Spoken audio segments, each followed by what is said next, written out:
More than 4,000 schools across the world teach the International Baccalaureate, but the very first was the International School of Geneva in Switzerland. Founded in 1924, it was the first international school and today can claim to be the most diverse school on the planet, with 140 nationalities speaking 80 languages. Lewis Vaughan-Jones reports from the birthplace of the IB.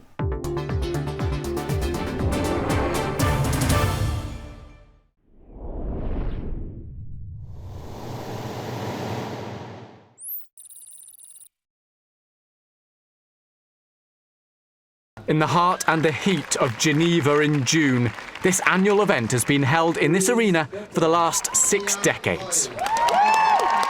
The graduation ceremony in the Greek theatre at La Grande Boissière campus of Ecolint, the International School of Geneva. The speaker this year, renowned philosopher A.C. Grayling. But Aristotle a long time ago said, we educate ourselves so that we can make a noble use of our leisure.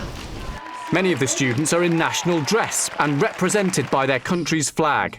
In fact, there are 140 nationalities at this school, speaking more than 80 languages. In this respect, it remains the most diverse school in the world.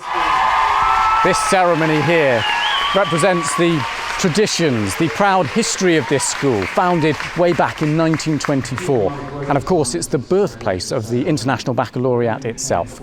But the focus of pupils and teachers here isn't so much on the past, but on finding out the best ways to meet the challenges of the future.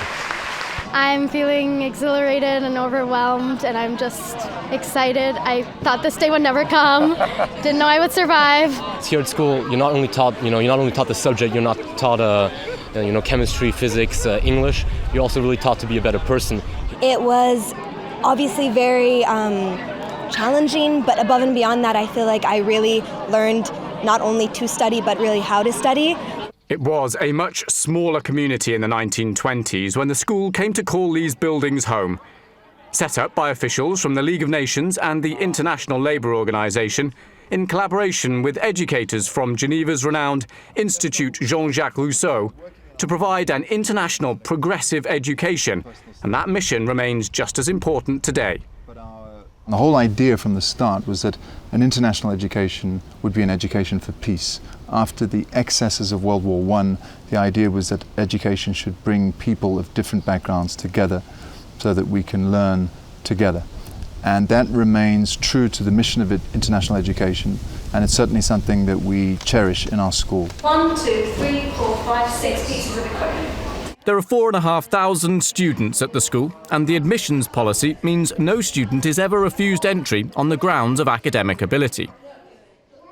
As the place where the International Baccalaureate was created in the 1960s, the emphasis here has always been on best preparing children to make a real difference with their lives. We love to sit with students, talk about their plans, talk about their dreams, and just let them know what different opportunities are available for them.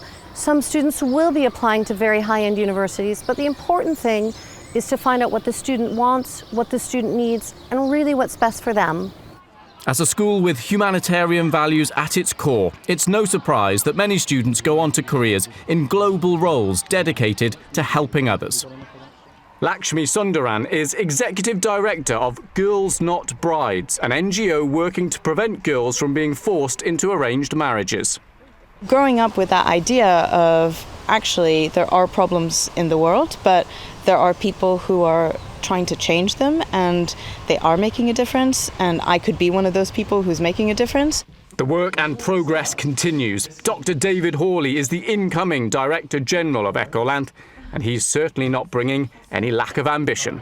I'm very excited about incubating here and innovating here with this extraordinarily diverse population and excellent faculty, students, staff, to see what can we do in the near term that is equivalent to the creation of the International Baccalaureate diploma to address some of the issues that can only be addressed if we are working collaboratively and recognize how interdependent and interconnected we are on this planet. So, even as the school celebrates its success, expect more ideas and innovations in the years ahead.